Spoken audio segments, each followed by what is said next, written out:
FM रेनबोची वितरावणी आणि आकाशवाणी पणजी केंद्राचो हो म्हादय चॅनल आमच्या स्टुडियोतल्या घड्याळांत 12:05 जातात. ही आसा लायव्ह फोन इन अस्तुरी आणि आमचे आयचे हे कार्यावळींत आमचे मुखेल सोयरे आसात कावी कलाकार सागर सुरेश नायक मुळे आणि आयचो विशय कावी आर्ट.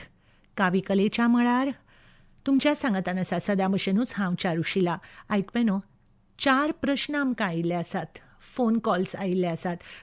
नमस्कार सागर बाब, आमच्या स्टुडियोत तुका माय मोगाचो येवकार. नमस्कार. कितें दिसलें तुका आकाशवाणीन येवन? म्हाका फस्टूच आयज खूब तेंपान अशें दिसलें परत हांव मन की बातान येयलो सो. म्हाका दिल्ली वयतना पावतना कसो फील येता. प्रायम मिनिस्टरान म्हाका जितके फावटी आपयला थंय एक वेगळो एनवायरमेंट आसता. आयज म्हाका फक्त परतशें दिसलें अशें. सो मन की बाताचे ते प्रोग्रामाक आतां हांव परत येयलो सो दिसलें म्हाका. सो सागर बाब, आकाशवाणी परिवार आणि म्हजे सगळे आयकुपी त्यांच्या वतीन हांव तुका माय मोगाचो येवकार दिता, तुका धन्यवाद म्हणटा. तुवें आमकां डायरेक्ट दिल्लीच्या वातावरणांत व्हेलें. तुका दिसलें की तूं दिल्लीक आसा. तशें पळोवपाक गेल्यार तुजी वळख करून दिवपाकची तशी गरज ना. कावी आर्ट जेन्ना आमी म्हणटात आनी कलाकार जेन्ना आमी म्हणटात तेन्ना सगळ्यान पयलीं दोळ्या मुखार येता तो सागर नायक मुळे. सागर बाब, गोंयच्यान तूं दिल्लीक पावलो. राष्ट्रपती भवनांत स्पेशल आर्टिस्ट म्हणून तुजो भोवमान जालो. राष्ट्रपती भवनांत तुमी गेले, मागीर आमच्या माननीय प्रधानमंत्र्यांनी तुका आपयलें, जशें तुवें आतांच उल्लेख केला. सो गोंय सावन दिल्ली मेरेन हो प्रवास तुज्या खातीर कितें आशिल्लो? पयलीं म्हणल्यार म्हाजें विजन आशिल्लें की हांव देशाक लागून त्याग करतलो म्हणून. आयज तें म्हाजें चित्रकलेच्यान जाता आनी तें म्हणल्यार गोंयचे मातयेन म्हाका तयार केलो. गोंयचे मातयेन म्हाका आपलो फेस म्हणून म्हाका वळख निर्माण केली. आनी म्हाका अशें दिसता की आमचें कावी आर्ट हेजे पयलीं आशिल्लें पूण ताका फुडें व्हरपी कोण नाशिल्लो. म्हाका दिसता मातयेन म्हाजी निवड केली आनी आयज ते मातयेच्या प्रोत्साहनान म्हाका दिसता आमची गोंयची माती, गोंयची लोकसंस्कृती आनी आमच्या देशाचें नांव हें आतां जगभरांत जावपाक लागलें. आनी ह्या कामान तुजो व्हडा प्रमाणांत सहभाग आसा. सागर बाब, म्हाका एक सांग, कावी कला म्हणजे एक्झॅक्टली कितें? पयलीं सुवातेर सांगपा म्हणल्यार काव म्हणल्यार एक सांगता. कावीचो पयलीं आमी आमचे कोंकणीत लोक आशिल्ले जे मातयेक काव म्हणटाले. मातयेचीं घरां आशिल्लीं, मातयेच्यो चुली आशिल्ल्यो. तांकां जी माती सारयताले पळय न्ही, ताका खूब जाण पयलीं काव सारयताले म्हणटाले. आनी हें म्हाका आजून सुद्दां सांगना आमच्या घरांत काव सारयताले म्हणटाले म्हणून. पूण तो काळा प्रमाणें त्या वर्डाचो कमी जालो उच्चारण आनी तें कशें आसा, उच्चारण कमी जाल्ले कारणान तो लोक विसरपाक लागले. लोक विसरता विसरता मागीर तें कितें आसा तें आतां जशें मातयेचेंच आर्ट हें म्हणल्यार कावी आर्ट म्हणल्यार मातयेचें तांबडी माती आनी तांबडी मातयेक काव म्हणटाले आनी ताका लागून हें कावी आर्ट. आनी खूब जाणांक तें कशें आसतालें, मातयेक चुलयेक सारयताले पूण आर्ट म्हणपाक कळनायलें. सो देवळांनी जेन्ना तें व्हेलें पळय न्ही आनी तेजें चितारलें पळय न्ही तेन्ना तें आर्ट जालें. सो तांबडी मातयेचें आर्ट तेंच आमचें कावी आर्ट. ओके. सो पळय, आतां सार सांगपाचो जाल्यार म्हणजे काव करप किंवा काव मारप म्हणजे माती सारयताले तें कावी आर्ट. जेन्ना तातूंत चितारप जालें तेन्ना ती कावी कला जाली. आतां एक म्हत्वाचो प्रश्न येता की सागर हो भुरगो त्या कावी कले कडेन कसो वळ्ळो? म्हाका दिसता मातयेन म्हाका व्हेलो. हांव मुद्दम जावन वळोना. म्हाज्या मनाच्यान हें आशिल्ली, एक इच्छा आशिल्ली की हांव आमची लोकसंस्कृती हांव म्हाज्या कामाच्यान प्रिजर्व करतलों. आनी तितून अत्यंत म्हत्वाचो वांटो आसा तो म्हणटा ती गरिबी. गरिबी हांवें फेस केल्या. सो गरिबी जेन्ना आसता पळय न्ही तेन्ना तुमी गरिबी आसा पळय न्ही तेन्ना तुमकां ती मातये कडेन दवरता. आनी आयज म्हाका त्या मातयेन श्रीमंत केलो. म्हाका श्रीमंत केलो तसो आपल्याकूय मातयेन श्रीमंत. माती हरशी पयलींच गर्भ श्रीमंत पूण ते कलेक श्रीमंत केली. आनी ताका लागून कशें आशिल्लें, म्हाका जें हांव गांवच्यान येयल्ले कारण गांव हो खूब म्हत्वपूर्ण हें फेस. सो कितें करता, म्हाका याद जाता महात्मा गांधीजींचो एक कोट आसा की ते म्हणटात, तुमकां जर खरो भारत पळोवपाचो आसत जाल्यार तुमी गांवांनी चला.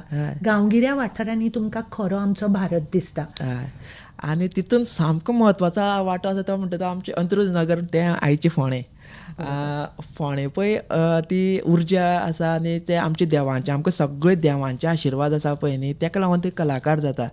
म्हाका दिसता ते कलेन आनी त्या उर्जेन कावी कलेक दिल्ली पावयली.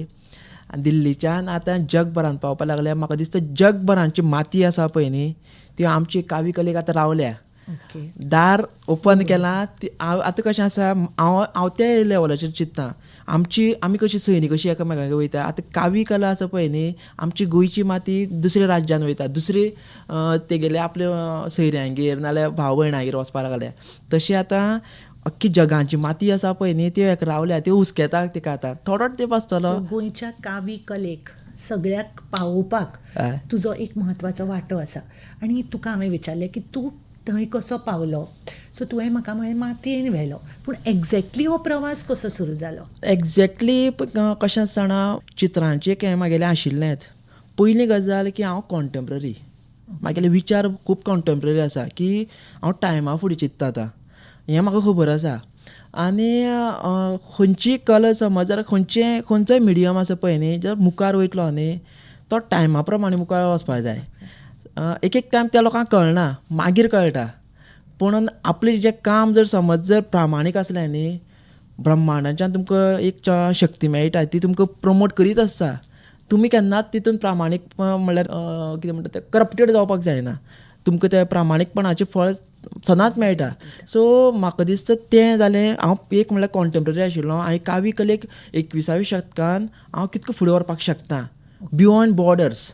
आनी मागीर कितें जाता सामको म्हत्वाची भाग म्हणल्यार मिडिया. मिडियाक लागून दिल्ली पावलो हांव. आनी तितून आमगेली सगळी प्रिंट मिडिया जावं डिजिटल मिडिया सगळी गोंयची. आनी प्रायम मिनिस्टराचो जेन्ना म्हाका कॉल मेळ्ळो पळय न्ही तेन्ना दूरदर्शनाच्यानूच गेलां. ओके. सो सागर बाब पळय तुमी म्हणटा तशें आतां तूं म्हज्या पेक्षा वयान खूब ल्हान पूण तूं व्हड कलाकार. सो तुज्या कडेन उलयतना तुजी जी उर्जा आसा ती हांव तुका डायरेक्ट एकदम तूं म्हणपाक पावता. तरी लेगीत हांव म्हज्या सगळ्या गोंयच्या लोकांच्या वतीन तुका खूब खूब शुभेच्छा दितां. म्हजे प्रश्न विचारच्या पयलींच तूं म्हाका सगळीं उतरां दिता. म्हाका 4 प्रश्न आयिल्ले आसात. ते प्रश्न हांव तुमकां विचारतलेंच. सागर बाब म्हाका खूब उमेद भोगता की हांव अशा कलाकाराक मुलाखत घेवपाक पावलें. एक्चुली तुज्या खातीर ही म्हायती दिता हांव तुका. हो अस्तुरी जो कार्यक्रम आसा तो खासा बायलां खातीर वेगवेगळ्या मळा वयले जे मान्यवर आसात तांच्यो मुलाखती तांचें कार्य तांचो उद्देश हें सगळें हांव तांच्या मेरेन पावयतां. सो आज हे वळेरेंत एक कावी कलाकार आमच्या स्टुडियोंत आसात. सागर बाब खूब खूब तुजें स्वागत. आमकां खूब खोस भोगता की येदो व्हडलो कलाकार आज आमकां बरे हास्त्या मुखान आमच्या स्टुडियोंत आयला आमच्या कडेन उलयता.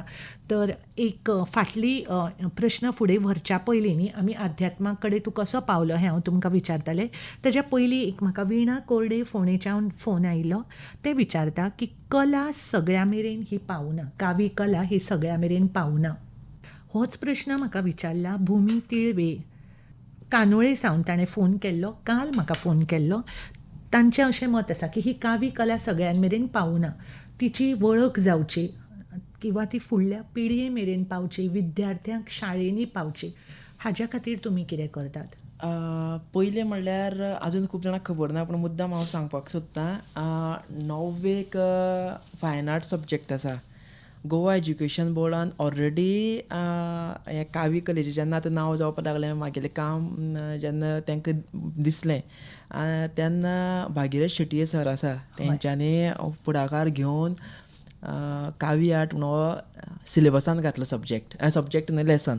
आनी तेन्नाच्यान आतां कितें जालां की आनी तांकां हांवें मागीर अप्रोचूय केलो की हांव म्हणल्यार आतां कशें आसा कावी आर्ट हें सगळें टिचरांक खबर ना आर्ट टिचरांक. बरोबर. तांकां हांव मार्गदर्शन करता आनी थंयच्यान मागीर ती मागीर भुरग्यांक मार्गदर्शन बरें करतालें म्हणून. आनी तशें जालेंय बी मातशें. म्हणजे सगळे वर्कशॉप बी घेवन तेंचें तें ऑल गोवा आर्ट मास्टर्स असोसिएशन आसा थंय म्हाका डेमॉन्स्ट्रेशन आनी प्रेजेंटेशनाक आपयल्लो. आनी थंयच्यान कितें जालें आनी तेंच्यांनी एक मॅन्डेटरी केलां की लेसनान एक तर तुमी आर्टिस्टा फुड्यान वचपाचें नाजाल्यार खंयचें ते हेरिटेज सायट आसा पळय न्ही थंय वचून विजीट करपाचें म्हणून.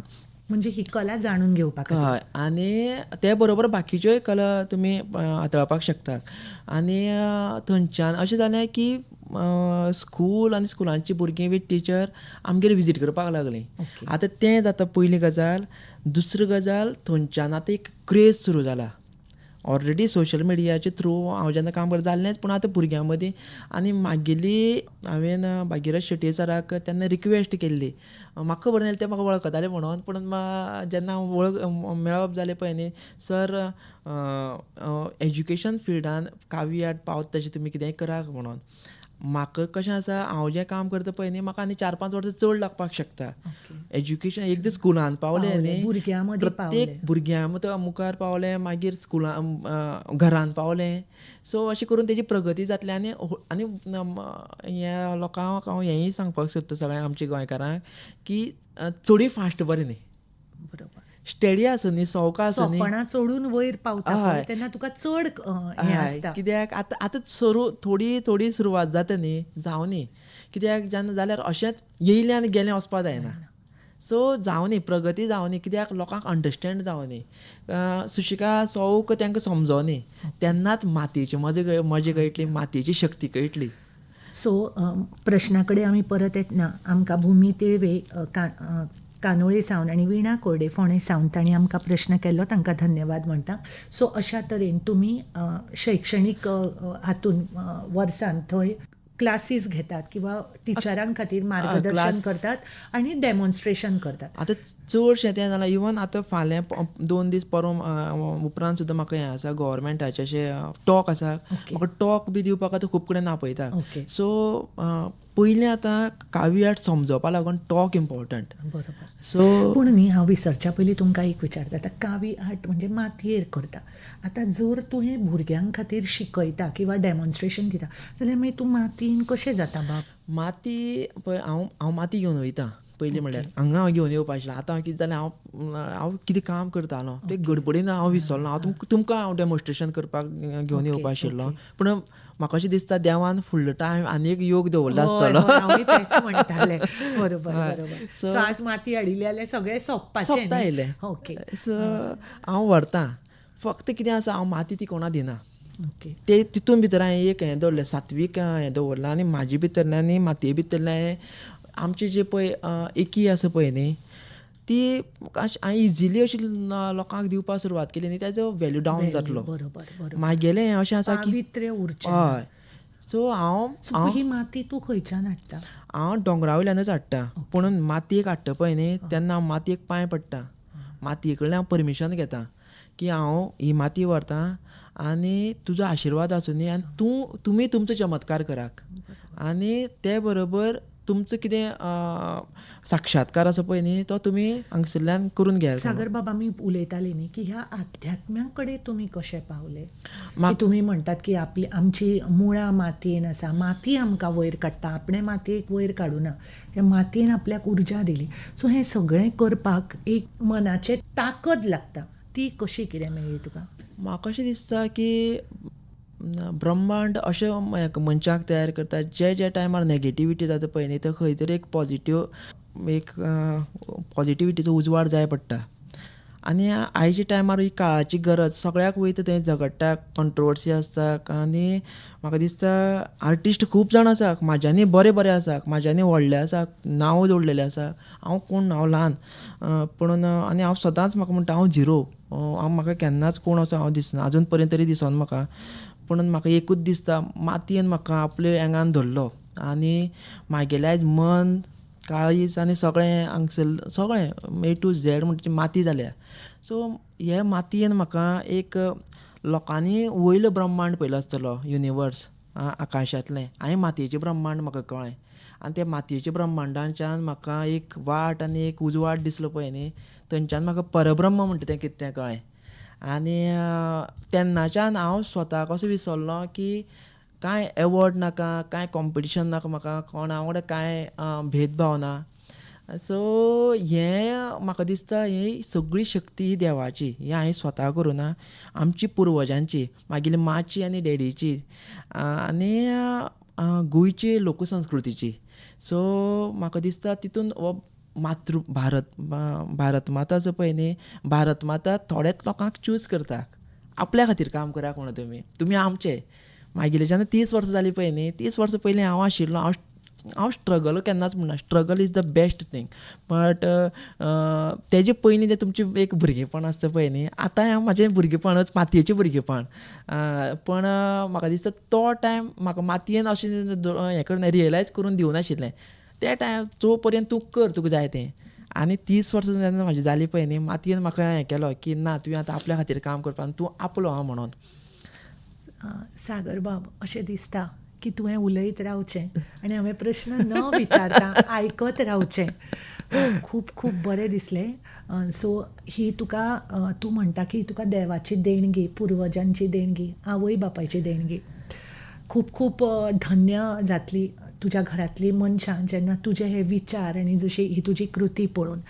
एक प्रश्न विचारचो असो दिसता की तुवें म्हळें की आपल्याक टॉक्स बी दिवपाक आपल्याक आपयता.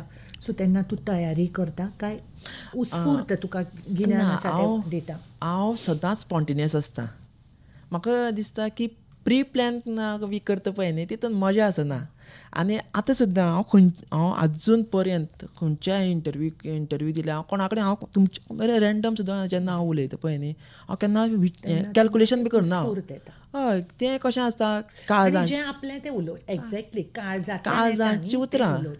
सागर बाब, आतां म्हाका सांगा, तुमी म्हणिल्लें आपूण माती घेवन वता, कळ्ळें? सो माती घेवन गेले आनी तुमी चितारलें, मागीर कितें जाता त्या मातयेचें? हांव 2 तरेन वर्कशॉप घेता. आतां पळय कशें आसता जाणा, ते टायमार तेंच्यांनी, आमच्या पुर्वजांनी, जाणटेल्यांनी कावी आर्ट ते तरेन केलें. पूण आतां टायम चेंज जाला. लोकां कडेन पासियन्स ना, लोकां कडेन टायम ना, प्लस लोकांक बेगीन जाय. सो भुरग्यांक जेन्ना शिकयता, जावं हांव इवन व्हडल्यांक, हांव हितून एज हें घेयना हांव काय. माती सगळ्यांची, आर्ट हें सगळ्यांचें. बट कमी टायमान कशें शिकोवपाक शकता. सो एक्चुअल कावी आर्ट आसा पळय न्ही, तें चितारून आसता, कार्विंग आसता तितून. बरोबर. आनी with the help of metal tool हांव आतां दाबण घेता. दाबण हें कॉमनली आमकां सगळ्यांक मेळटा. त्या निमतान कितें जाता, दाबणाची परत रिवायवल जाता. सो म्हाका दिसता दाबण म्हणजे आयच्या भुरग्यांक पळोवंकूच ना आसतलो न्हय? हांव खूब जाणांक सांगता, पयलीं जेन्ना हांव वयता पळय न्ही, खंय टॉकाक, तेन्ना हांव पयलीं सांगता, कोणाले मातयेचीं घरां आसा, नळ्यांचीं घरां, तेंचे हात वयर काडात. थोडे भुरगे लजता, पूण थोडे भुरगे हें करता. हांव म्हणटा, तुमी सामके भाग्यवान भुरगे, कारण तुमी मातयेच्या घरांत रावता, मातयेच्या नळ्यांच्या घरांत रावतात आनी चुलींचेर तुमी जेवता. सो मागीर हांव स्टोरी, आनी तेंकां हांव कितें करता, टॉकान हांव कसो व्हरता सदांच, की तेंकां हांव भुरगेपणाक व्हरता परत. तेंकां हांव तेंचे मामाई कडेन व्हरता, जाणटेल्या कडेन व्हरता. सो कितें जाता, ते परत गांवांत जेन्ना व्हरता पळय न्ही, ते हांसता, एक स्मायल येयली न्ही, तेन्ना मागीर कनेक्ट जावपाक लागता. सो अशें करून हांव व्हरता आनी अशें करून हांव आर्ट हाडटा. मागीर पयलीं तेंकां तेंचे मोल्ड दाखयता. आनी मागीर आतां हें कशें केलां की पळय, सगळ्यां कडेन तें एचींग, ताका टायम पिरियड आसा ताका बरोबर. माती ताचेर घेवन कितें प्रक्रिया करची आसता? माती कलर घेता पळय आमी, एक्रेलीक कलर घेता जावं बाकीचे आर्टिफिशियल, तेजे वाट्याची माती दिता. मातयेन भितर गम घालता. गम घालपाकूच जाय, नाजाल्यार माती ती पडटा मागीर सुकली म्हणटरी. सो माती घालता आनी तांकां पेंट करपाक लायता. सो कमी टायमान पेंटिंगूय जाता आनी आर्ट नवी म्हणल्यार 21व्या शेतकान आमी कशें कावी आर्ट प्रेजेंट करपाक शकता. मागीर तांकां हांव परत तितून हें दिता, ऑप्शन्स दिता. तुमकां आमची चवथ जाता, चवथीक तुमी डेकोरेशन करात, आकाशदिवो करात, दिवाळेक नक्षत्र करात. हें सगळें हाचेर पितारून मातयेचेर. आनी कशें आसा, किद्याचेरय करा तुमी. तुमकां थर्मोकोलाचेर करपाक जाय, तुमकां पेपराचेर करपाक, पण कशें आसा, आर्ट प्रेजेंट करप इम्पॉर्टंट. जेन्ना पळय खबर आसा, कोणी येवन हांवें कितें केलां, कावी आर्ट. सो थंयच्यान मागीर एक नवो प्रवास सुरू जाता. म्हाका न्ही आतां इतलें आयकलें न्ही की म्हाका आतां कितें विचारप आनी कितें नाका अशें जालां. सो कशा तरेचें थीम कितें आसता ताजेर? म्हणजे आमची जी लोकसंस्कृती आसता किंवा आमची लोकां जीण आसता ती ताजेर पितारप आसता. पयलींचे आमचे जे जाणटेल्यांनी केल्ले, आतां तुमी म्हणटा पळय की आकाशदिवो करा, कितें करप, आमकां एक्चुली कावी आर्ट खंय देवळान पळोवंक मेळटा. सो एक्झॅक्टली आतां थीम कितें आसता ताची? पयलीं कशी आशिल्ली, पयलीं फक्त बॉर्डरी आशिल्ल्यो. बरोबर. म्हणल्यार ते देवूळ डेकोरेटीव करताले in the form of borders. समजा आतां एक जनेल आसा जाल्यार ताच्या जनेलाक ती बॉर्डर आसता. जनेल, दार, मागीर वयर सिलींग आसा पळय न्ही, तें करताले. ते टायमार तेंच्यांनी तशें केलें. पूण आतां टायम चेंज जाला, आतां खंयी येवपाक शकता आर्ट.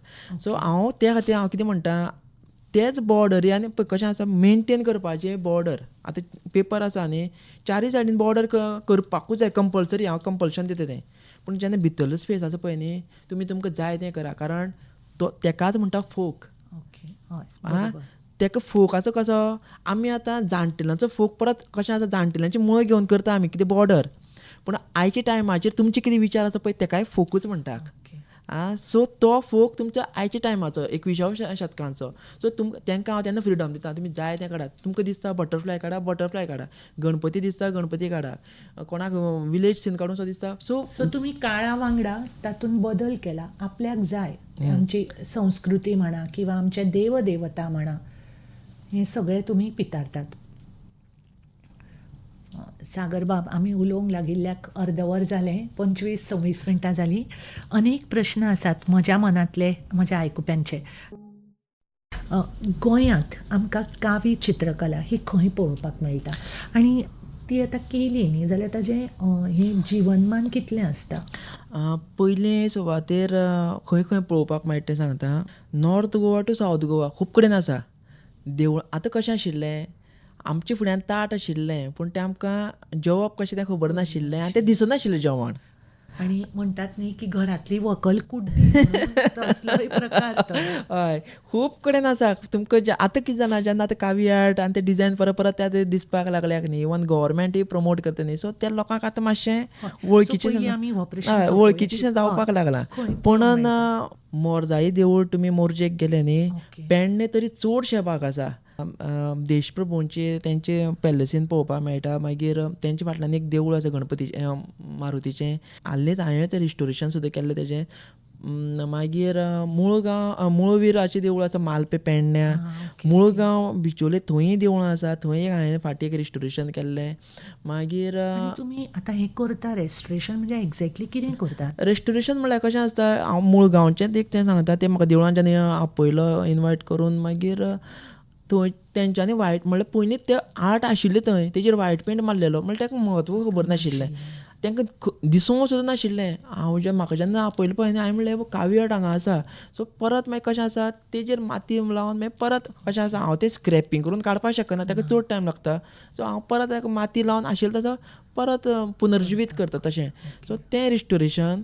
दुसरें मागीर आतां रिसेंटली पर्तगाळी केलां तेंच्यांनी तें पेंटींग फॉर्मान केलां, एचिंग फॉर्मान करुना.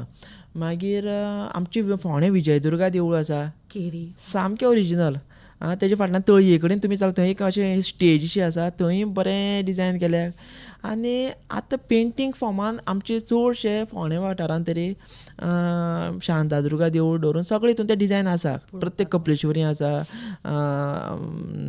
मागीर मंगेशी आसा, सगळ्याक आसा, माड्डोळ आसा. पुरातन देवळांनी हे सगळें आतां ते पेंटींग करता पळय न्ही, ते डिजायनूय करता. सागर बाब, पूण ताचें जिवनमान कितलें आसता? आतां हांव म्हणल्यार ठामपणान सांगपाक शकता, आमी सगळीं मरतलीं पूण माती केन्ना मरचें ना. आनी आतां तुमी म्हणटा टॅक्निकली कशें कितें, सो टॅक्निकली आतां पळय पावस लागलो, फंगस येता, वणत जो पर्यंत बरी उरतली तो पर्यंत तें कावी आर्ट बरें उरतलें. पूण मातयेक केन्ना कांय डॅमेज जावचें ना, हें हांव गॅरंटी दितां. सागर बाब, एक म्हापशेच्यान सुनीती तेलंग, त्यो फक्त एक प्रतिनिधी आसा.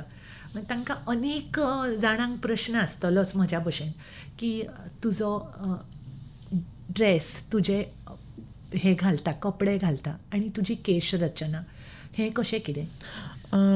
ताज्या पयलीं म्हाका एक विचारपाचें आसा की सागर नायक ही वळख आमकां कित्याक जाली? सागर नायक मुळे आमकां वळख कित्याक जाली? जेन्ना तुमी माननीय प्रधानमंत्री श्री नरेंद्र मोदी हांच्या मन की बातान गेले, सो त्या मन की बातान तुमी कशे पावले?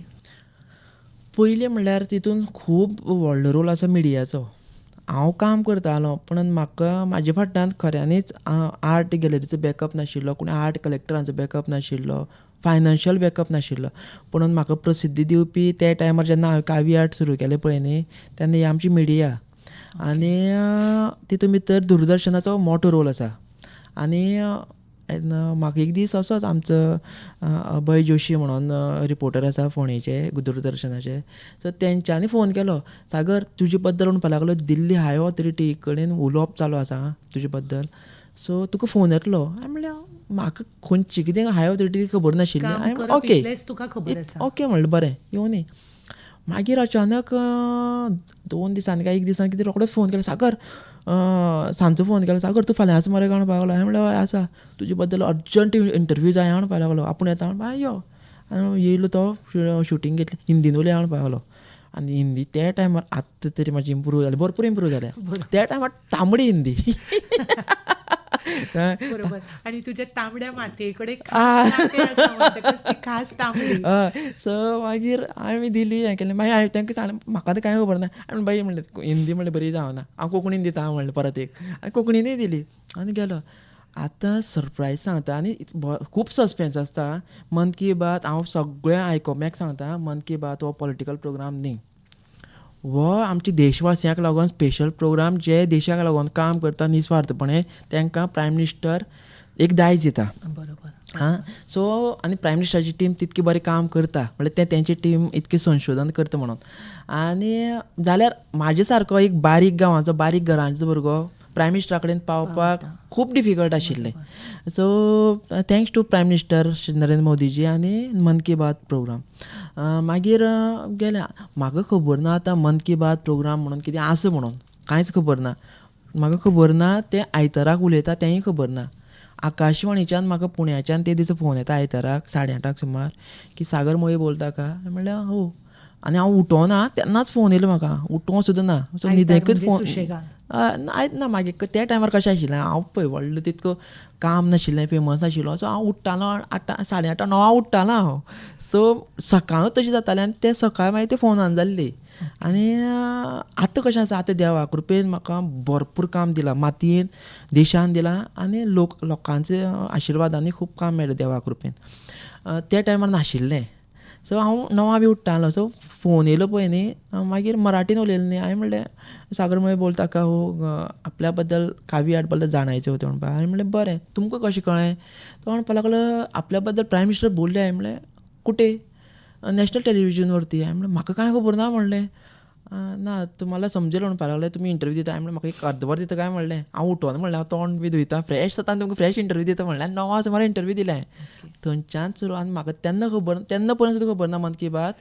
आनी 10:30 तुका मन की बात तूं इतलें सांगता न्ही, जेन्ना ही मन की बात आमी आकाशवाणीचेर प्रसारीत करता तेन्ना म्हजें भाग्य की हांवूच ड्युटीक आसता. आनी त्या एपिसोडान, ज्या एपिसोडान माननीय प्रधानमंत्र्यांनी तुमचें नांव घेतिल्लें, सागर नायक मुळे, गोवा से, कावी कला, तेन्ना हांवूच आशिल्लें. सो हांवें आयकल्लें पूण तुवें तुजें आयकून आशिल्लें. हय. आनी मागीर म्हाका 11 नंतर सगळ्या फर्स्ट म्हाका बॉम्बेच्यान फोन येयल्लो, मुंबयच्यान. सागर तूं मोठा माणूस जाला, तुज्या बद्दल प्रायम मिनिस्टर बोलले म्हणून. आनी हांवें म्हणलें सगळ्यांक हांव आतां. आनी मागीर सगळे गोंयच्यान म्हाका फोन येवपा लागले. आनी हांव सगळ्यांक थँक्यू पूण मागीर हांवें सांगपाचो म्हाका खंय कितें उलयलें तें सांगता काय म्हणून. म्हाका खबर ना. एकाक सुमार मागीर म्हाका कोणी व्हिडियो धाडलो म्हाजे बरे मागप्यान. हांवें म्हणलें आरे हें काय म्हणलें. म्हाका खऱ्यांनीच त्या टायमार अशें दिसोना की हांवें कितें व्हडलें काम केलें म्हणून. म्हणल्यार म्हाका तो जाणीव जावन त्या टायमार प्रायम मिनिस्टर आतां तुका ताजें म्हत्व कळटा. म्हत्व म्हणल्यार कशें आसता जेन्ना जाणा, म्हाजी तकलेन वचोन राव जप्प करून कशें आसता. आजून पर्यंत सक्सेस म्हणटा पळय न्ही, तो म्हाज्या तकलेन खंयच वचोना. म्हाका इतकेंच खबर आसा. तुजी खूब म्हाका एक लोकतुबाय की तूं येदो व्हडलो आर्टिस्ट जावन सामको साध्या सरळ भाशेन उलयता. जेन्ना तुमी थंय गेले दिल्लीक, त्या अनुभव सांगात. आतां हांव तुमकां 2 प्रश्न एकाच प्रश्नान. तुमी माननीय प्रधानमंत्र्यां कडेन गेले, राष्ट्रपतीं कडेन गेले, राष्ट्रपती भवनान रावले स्पेशल आर्टिस्ट म्हणून, आनी ह्यो सगळ्यो गजाली आमी पळयतात सोशल मिडियाचेर किंवा पेपरार वाचतात. आतां म्हजेंच आसत जाल्यार हांव तितलें सोशल मिडियाक ना, पूण पेपरांनी हांव तुजें सगळें वाचतां. सो हे तुजें दिल्लीचो तो राबितो आमच्या आयकुप्या खातीर सांगात. प्रायम मिनिस्टराचें एक सांगता पळय, प्रायम मिनिस्टर एकदां उलयले न्ही आनी सोडून दिलें अशें ना. म्हाका 6 फावटी ऑनर मेळ्ळें प्रायम मिनिस्टरा कडल्यान, वेगळ्या हितूंच्यान. पयलीं म्हणल्यार मन की बात 100 हो प्रोग्राम जालो पळय न्ही, तेन्ना म्हाका प्रायम मिनिस्टराचे टिमीन देशाचो जो लिवींग 100 हिरोज ऑफ इंडिया आसा पळय न्ही, तितून भितरलो म्हाका चूज केलो. सो हांव म्हाजें मोठें भाग्य म्हणटा की म्हाजे आतां 100 जे लिवींग हिरोज आसा पळय न्ही तेचे बद्दल नांव येता. आनी गोंयचो हांव एकटोच. आनी मागीर थंय जेन्ना गेले पळय न्ही, दुसरी गजाल सांगता, जेन्ना प्रायम मिनिस्टर इनवायट करता पळय न्ही, केन्नाच हांवें मागयल्लें, आमी म्हणटा हांगसर गोंयांत आमकां खूब बरें आसा बाकीच्या स्टेटीचे परस. आमी लिवींग बरें आसा आमचें. बाकीच्या आनीक हांवें एक पळयल्लो तो झारखंडचो, जर चप्पल बी हांवें तें पळोवन ताका कळ्ळें म्हाका सामको बावडो गरीब. पूण ते गरीब मनशाक प्रायम मिनिस्टराक लागून 5 स्टार हॉटेलां आमकां म्हणल्यार ताका रावपाक आमकांय मेळ्ळें भाग्य आमचें, पूण ताका रावपाक मेळ्ळें. हांव खूश, म्हाका तेन्ना दिसलें प्रायम मिनिस्टराक अशेंच दिर्घायुश्य दिवं म्हणून, की असले लोकांक अशी प्लॅटफॉर्म मेळचे म्हणून. आनी म्हाका थंय इनवायट केलो तेन्ना जेन्ना 100व्या एपिसोडाक हें केलो पळय न्ही, त्या 100 लोकां भितर परत हांव हिरो आशिल्लो. आनी सगळो म्हणल्यार प्रायम फेस आशिल्लो हांव. आनी म्हाका थंय तशेंच हांव विज्ञान भवनाक हांव सामको लेट पावलो. हांव व्हिडियो बी काडपाक रावलो की तांबडी माती दिल्ली पावली अशें बी म्हणोन. आनी जालें, म्हाका बसी बी गेल्यो सांडून. आनी हांव लेट पावतकीर पयल्यार ती किरण बेदीक लागून एक गाडी आशिल्ली, ते गाडयेन म्हाका एक स्पेशल धाडलो. सो हांव तितून परत एक कसो स्पेशल. आनी लेट कमर. आनी जेन्ना म्हागेलें हें जावं आणि नाका, एकूच प्रश्न, तुज्या वांगडा मागीर दिल्लीक कोण गेल्लो काय तूं एकटोच? त्या टायमार हांव एकटो. म्हागेलें कितें जालें, मेवण्याचें लग्न आशिल्लें. सो मागे मिसेस बी कितें म्हण पावली, आपल्याक ते तयारीक रावपा जाय. आनी हांवें मिसेसीक मागीर घरकान्नीक हांवें उतर दिलें लग्न जावचे पयलीं, हांव तुका जग भोंवयतलो म्हणून, पूण कसो मानान, आनी तें बी खंयचें विथ हें ऑथॉरिटी. आनी मातशें आपले स्वता पयशांनी वचप आनी तुका इनवायट करप आसता, खूब फरक आसता. एक्झॅक्टली. सो खूब खूब हें आसा. हें हांव अनुभवतां, कित्याक फकत चारुशिला म्हळ्यार कांय ना. आकाशवाणी वेल्यान चारुशिला म्हणजे एक जो वेगळो आदर आनी तुका जी श्रद्धा तूं अनुभवता न्ही, तो वेगळो अनुभव आसता. हय. सो तो मागीर कशें आसा, त्या लग्नाचे हितून म्हणटा तें थोडे दीस हांव येवचो ना, हांगा मागीर लग्नाक आशिल्लो मेवण्याचें. सो तें पावना, तुमी एकटेच गेले. हांव एकटोच गेलो. आनी मागीर म्हागे चित्रां आसा पळय न्ही, ती उपराष्ट्रपती तेन्ना जगदीप धनखडजी आशिल्ले, मागीर अश्विनी वैष्णवजी आशिल्ले, तेंचे अमित शाह सर. सो हेंकां सगळ्यांक म्हागे चित्रां गिफ्ट केलीं. हें म्हाका आतां कांय अशें अचानक आनी तेंच्यांनी म्हाका थंयचे अशें गिफ्ट करूं ना, की पयशेय बी दिले म्हाका. ओके. एकूच प्रश्न विचारता, आतां हे सगळे अति महनीय व्यक्ती ज्यांच्या कडेन एक सादो मनीस वचूंक सुद्दां शकना, तांच्या प्रत्यक्ष सहवासान तूं रावलो, कितें अनुभव तुजो? म्हाका अशें दिसता की म्हाका चित्रांच्या प्लॅटफॉर्माचेर, हांव पॉलिटिकल प्लॅटफॉर्मांतल्यान न्ही, पूण म्हाका मातयेन तूं कशें आसता, देश फुडें वयतलो न्ही, सगळी हे तरेचे मनीस जाय पडटा. म्हाका चित्रकलेच्या फिल्डाच्यान म्हाका दिसता भारत मातेन हो उलो मारला आनी आपल्या खातीर तूं काम कर. पूण हे लोक तुज्या कडेन कशे उलयताले? म्हाका केन्नाच दिसना की आतां हांव सगळ्या कडेन उलयतां, हांव नॉर्मल उलयतां. म्हाका अशें दिसना. आनी हांव दडपण बी येवना? ना दडपण येना. हांवें अमीर खान बी म्हाजे अशें सगळे अमीर खान, रविना टंडन बी सगळीं अशीं फुड्यान आशिल्लीं. जेंकां अशें पळय अशें तळमळटा एपॉयंटमेंट घेवची पडटा पळय, ते मनशा वांगडा. आनी मेन म्हणल्यार कितें जालें, हांव जेन्ना लेट पावलो पळय न्ही, म्हाजो अनावन्समेंट जातालो त्या म्हाजेर एक कॅमेरा दवरलेलो, की जेन्ना म्हाजी चित्रां दितली पळय न्ही, तेन्ना म्हाजेर कॅमेरा येतलो म्हणून. पूण हांव सामको सूट बीट घालून एकटोच सामको, सगळीं म्हाका पळयता अशीं. तुवें सूट घालून म्हणजे तेन्ना तुजो हो ड्रेस हांव सूटच हांव सगळ्याक सूट घालतालो. म्हणल्यार म्हागेलें एक हें आशिल्लें की आर्टिस्ट म्हळ्यार पयलीं आजून सुद्दां लोकांची समज आसा, आतां मरे आपल्या विचारांनी आसतलो, लळेले कपडेशे, बॅगशे अशें ना. आयचो आर्टिस्ट तो सेलिब्रिटी. बरोबर. आनी हांव अशें चिंतता, आनी आपूण जो आपल्या पांयार उबो आसा, आपली वळख आसा, ताणें अवश्य सेलिब्रिटी कशें रावचो. मदींच तोडटा तुका, कारण म्हजें लक्ष न्ही घड्याळीच्या काट्याचेर आसा. चडान चड म्हायती हांव तुज्या कडल्यान काडूंक सोदतां. तुमी राष्ट्रपती कडेन गेले, माननीय द्रौपदी मुर्मू कडेन. 8 दीस तुमी थंय रावले, ताज्या विशीं आमकां सांगात. म्हागेलें एक हें आशिल्लें की हांव राष्ट्रपती मॅडमी कडेन केन्ना ना केन्ना पावतलो म्हणून. फर्स्ट हांव राष्ट्रपती भवनाक पावलो जेन्ना म्हाका प्रायम मिनिस्टरान शपथविधीक इनवायट केलें, तेन्ना म्हाका प्रेस्टिजियस इन्विटेशन आशिल्लें खंय, हें म्हाका CMान सांगलें. सो म्हाका खबर नाशिल्लें. जेन्ना तेंच्यांनी फोन केलो तेन्ना मागीर आनी हांव सामको फुडें आशिल्लो. रजनीकांत सर बी सगळे अंबानी बी सगळे बसल्या पळय, तेंचे फाटली रो आशिल्ली पळय, तितून म्हाका बसयल्लो. म्हणल्यार इतको VVIP तो आशिल्लो हांव. मागीर तेन्ना सामकोच फुड्याच्यान प्रायम मिनिस्टराक जावं सगळ्यांक पळयल्या, व्हडले व्हडले डिग्नेटरीज. मागीर दुसरें म्हाका 2025 राष्ट्रपती निलयम म्हणून आसा हैदराबाद, थंय म्हागेलें मेळप जालें राष्ट्रपती वांगडा. तेन्ना इनवायट केलें तेन्ना. आनी आतां जें आशिल्लें पळय न्ही, तेन्ना म्हाका तेन्ना 8 दीस तुमी आतां स्पेशल इन्वायटेड जेन्ना आर्टिस्ट. सो राष्ट्रपती भवनाक हो आर्ट रेजिडेंसी म्हणून आसता, आर्टिस्टांक इन्वायट करतात आनी तेंचे कडेन चित्र काडून घेता आनी मागीर तेंचे हें आसता, सो प्रोग्राम आसता. सो तितून भितर एक बरो प्रेस्टिजियस सद्याक एक तेंचो इनिशिएटीव चालू आसा, तेका लागून म्हाका इन्वायट केलो. आनी म्हाजें नांव कित्या बद्दल तो कसलो इनिशिएटीव? म्हणल्यार आतां आमचें जितकें भारत देशांत जे फोक आर्ट आसा पळय न्ही, तें सगळें घेवन एक ते प्रोजेक्ट करता. ओके. तो सद्या कशें आसा, तो तेंचो रिव्यू म्हणल्यार आमकां हें केलां की कोणाक सांगोकूय नाका, चित्रूय रिव्यू करूं नाका, ते राष्ट्रपतीच करतली. हय, ओके. आनी नो इशू. पूण राष्ट्रपती तुमच्या कडेन कितें उलयले? जेन्ना हांव फस्ट दीस सांगता, हांवें फस्ट दीस पयलीं म्हणल्यार हांवें ड्रेस रिवील केलो म्हाजो, आनी हांव सामको पादुका बिदुका, आतां सुद्दां पादुका घातला ते. तेच एक ताच्या पयलीं विचारता. तुमी पयलीं सूट घालताले,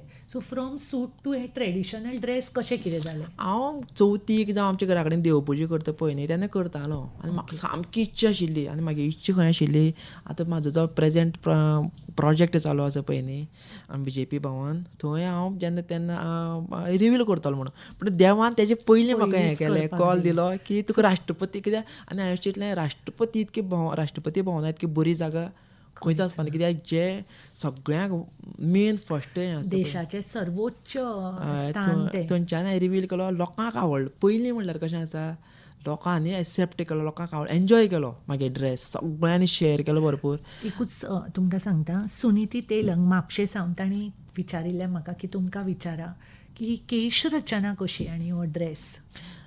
हांवें स्वता भितर देव पळयलो, म्हाका स्वता भितर देव जाणवलो. आनी म्हाका दिसता देवान कशें आसता, देव आमी देवाक जेन्ना पळयता आसतना प्रसन्न कशें जाता. आयज म्हाका इतकें तरी खबर आसा, हांव पयलीं म्हणल्यार म्हाकाच पळोवन हांव खूब प्रसन्न जाता, आनी म्हाका पळोवन मागीर लोक प्रसन्न जाता. म्हाका दिसता म्हणून माती म्हाजेर प्रसन्न जाल्या. सागरबाब, तुका पळोवन हांवूय बी खूब, एक्चुली तुजे फोटो पळयले हांवें, तुज्या ड्रेसा विशीं कुतूहल आशिल्लें, केंसां विशीं तूं कशें मेनटेन करता तें आमी मागीर पळोवया. सो सुनीती तेलंग हांकां लागून आमी तुमकां हो प्रश्न विचारिल्लो. सो धन्यवाद सुनीती बाय. म्हणजे तुमी सांगपाचें म्हणजे स्वता भितर तुमी देव पळयलो, हें खूब म्हत्वाचें की प्रत्येकान आपले भितर देव पळोवप, म्हणजे आपल्या जे भितर आपल्याक देवान दिलां ताची जाणीव करून घेवप. सो आमी राष्ट्रपती भवनान या. मागीर कितें जालें, राष्ट्रपती तुमच्या कडेन कितें उलयले? आतां फस्ट दिसाच्यान लास्ट दीस पर्यंत कशें आशिल्लें, ऑथॉरिटी आसा पळय थंयची न्ही, म्हाका सामकी पळोवपाक रावताली. म्हाका अशें सुद्दां हें केलें, सर आप कौन से सांप्रदाय से हो. आनी मागीर तेंच्यांनी सांगलें म्हाका, विचारलें, सांगलें म्हाका की सर तुका पळोवन प्रसन्न दिसता म्हणून, तुका आमी सद्दां पळयता म्हणून. सो तुगेलें.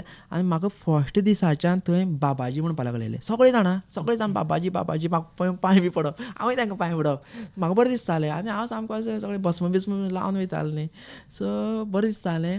म्हाका केन्नाच कोणी तें आडोवना. ओके. म्हणल्यार बरी गजाल की कशें आसता जाल्यार ड्रेस कोड आसता, कितें आसता न्ही, थंय अशें जाणवलें की आमची जी लोकसंस्कृती आसता, कोणूय आसूं, तो आदिवासी आसूं, कोणी आयज पळय पद्मश्री बी आदिवासी ड्रेस आडयना. आयच्या टायमाचो गव्हर्मेंट आसा पळय न्ही, तो प्रमोट करता, तें जाणवलें म्हाका. दुसरें, लास्ट 9 दिसा पयलीं 8 हें आशिल्लें, 7 दिसांचो कितें प्रोग्राम आशिल्लो, मागीर तो 9 दिसांचो प्रोग्राम केलो. 9 दिसा जेन्ना आमकां राष्ट्रपती जेन्ना मेळपाक येयले पळय न्ही, पयलीं सकाळीं कशी जाली ती सांगता. हांवें तेजी आदले दीस आयस्क्रीम खाल्ली, सो गळो मातसो म्हाजो हें जाल्लो. सो दिल्लीचें वातावरण ना दिल्ली म्हणल्यार मातशें म्हाका रातचें आयस्क्रीम खातरी मातशें गळो दुसरे दीस फुलता. सो तो जातरी जाणा जावन तूं खाता ना, तेणें एकट्यान म्हाका एक्स्ट्रा दिली आयस्क्रीम, सो ती एक्स्ट्रा आयस्क्रीमीचो इफेक्ट जाल्लो. मागीर तेंकां हांवें म्हणलें, हांव राष्ट्रपती फुड्यान बी खोकूत बी कितें जाल्यार हेंशें न्ही. सो हांवें म्हणलें मातशें म्हणलें की म्हाका एक पॅरासिटामॉल बी कितें दिता काय म्हणलें. तेणें डायरेक्ट फोन केलो ऑथॉरिटीक, म्हाका डायरेक्ट हितून व्हेलो, राष्ट्रपतीचें तें हॉस्पिटल आसता पळय न्ही, तितून व्हेलो, डॉक्टरी कडेन मेळयलो, सगळें केलें. आनी आयज म्हाजे कडेन तें आर्कायव उरलें की राष्ट्रपतीचे डॉक्टरा म्हणल्यार कितें जालें, ते हितून हॉस्पिटलान म्हाका चॅक केलो म्हणून. आनी जेन्ना आमी येयले पळय न्ही, पयल्यार खंयची डॉक्टर जी राष्ट्रपतीक चॅक करता पळय, त्या डॉक्टरीन म्हाका चॅक केलो. हांव खूश ती दिसली. आनी मागीर राष्ट्रपती येयली, आमचे मागेली मेन म्हणल्यार पयलीं सांगता, मागेलें चित्र वन ऑफ द हायलायटेड आशिल्लें, कितें तरी वेगळें आशिल्लें. आनी हांवें जाता तितकें म्हणल्यार बारीकाचें बारीक काम केल्लें सुये सारकें. आनी मागीर राष्ट्रपती जेन्ना येयली पळय न्ही म्हाजे फुड्यान, पयलीं राष्ट्रपतींचे उतर यहाँ आप तो एक जोगी है म्हणपा लागली और आपका ये सुंदरता चेहरे पर दिख रही है म्हणपा लागले और आपने जो ये कला को बचाने का काम किया है वो बहुत बड़ा महान काम है म्हणपा लागली. ही तिची उतरां ही म्हाका पर्सनली अशें कोणा सांगना. 12 जाणां आर्टिस्ट आशिल्ले आमी आनी अशी कोणाक उलोवन ती तेजी आमचे कडेन आसोन सारकी. आनी जेन्ना म्हाका ही शॉल हांव ही ऑरा घेवन भोंवता सो ही तुमकां राष्ट्रपतीन गिफ्ट केले.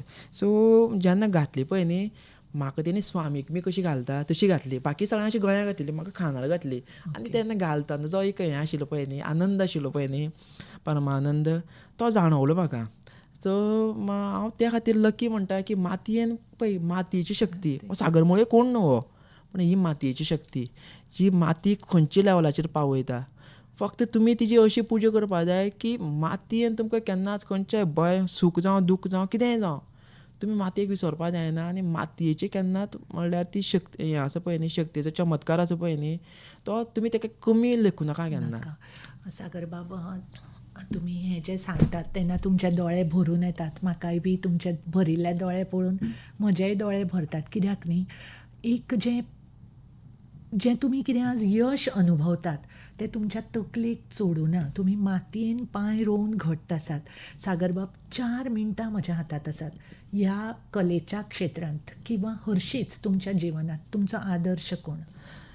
पयलीं म्हणल्यार सामको व्हडलो आदर्श सांगता हांव श्री हरी विष्णू आसा पळय न्ही तो म्हाजो सामको व्हडलो आदर्श.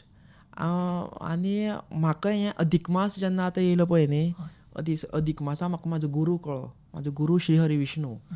आनी तितून म्हाका कळ्ळें सूर्यदेव ते तितकोच म्हणल्यार ते बरोबर म्हाका विष्णू देवा फाटल्यान सूर्यदेव आनी आमचो जो कुलदेव आसा पळय न्ही तो श्री माधव रामेश्वर गोविंद आगापूरचे आमचो तोय आमचो विष्णूच. हें कशें म्हाका खबर नाशिल्लें पूण आयज म्हाका हे 35 वर्सांनी नंतर म्हाका म्हागे गुरू कळटा.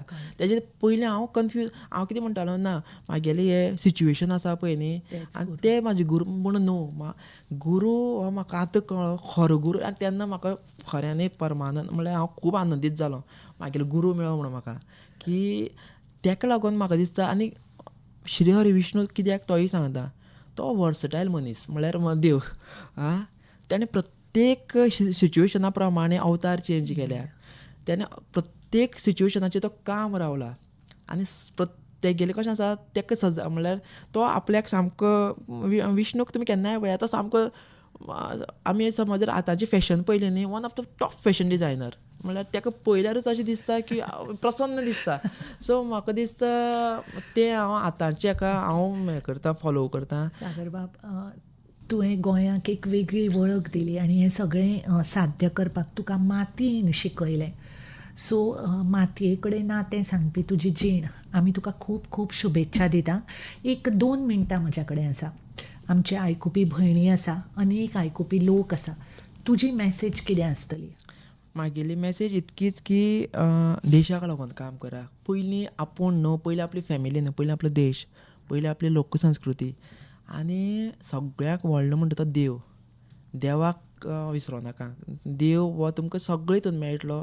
आनी जेन्ना तुमी देव म्हणटले पळय न्ही देव म्हणटा तेन्ना तुमकां तुमचे भितरलो मनीस कळटलो. सो मनीसपण सदांच पयलीं आसपा जाय.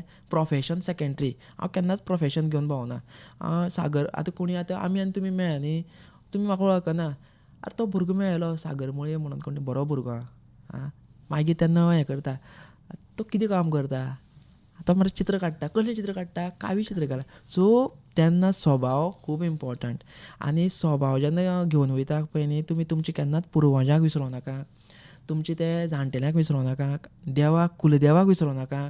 आनी मजा घेयात. प्रत्येक क्षण आसा पळय न्ही तो मजेन जगात. आनंदान जगा. सगळ्याक आनंद आसा. सगळ्याक कॉन्ट्रोवर्सी करूं नाका. कोणाकूय तापोव नाका. हांव केन्ना करना अशें. आनी म्हाका दिसता पॉजिटीव रावले न्ही तुमी सदांच म्हाका दिसता तुमचें हेल्थूय पॉजिटीव उरतलें. सागर बाब 1 मिनीट आसा. कार्यक्रम सोंपोवपाचो वेळ जाला. तुवें मॅसेज दिल्या की आनंदी रावात. कॉन्ट्रोवर्सी करूं नाकात. प्रत्येक तुमच्या कामान आनंद सोदात. तुमी खूब सुखी जातली. खरें म्हळ्यार खूब खूब प्रश्न विचारपाचे आसात. केन्ना तरी आमी मेळुया. आकाशवाणी परिवार आनी म्हज्या सगळ्या आयकप्यांच्या वतीन हांव तुका धन्यवाद म्हणटां. देव बरें करूं. देव बरें करूं तुमकां. FM रेनबोच्या वितरावणीत आनी आकाशवाणी पणजी केंद्राच्या म्हादय चॅनला वेल्यान आमच्या स्टुडियोंत अस्तुरी कार्यावळींत आशिल्ले सागर सुरेश नायक मुळे कावी आर्ट कावी कलेच्या मळार ह्या विशयाचेर सादिल्लो संवाद तुमच्या सांगातान आशिल्लें हांव चारुशिला. निरोप घेतां. नमस्कार. देव बरें करूं.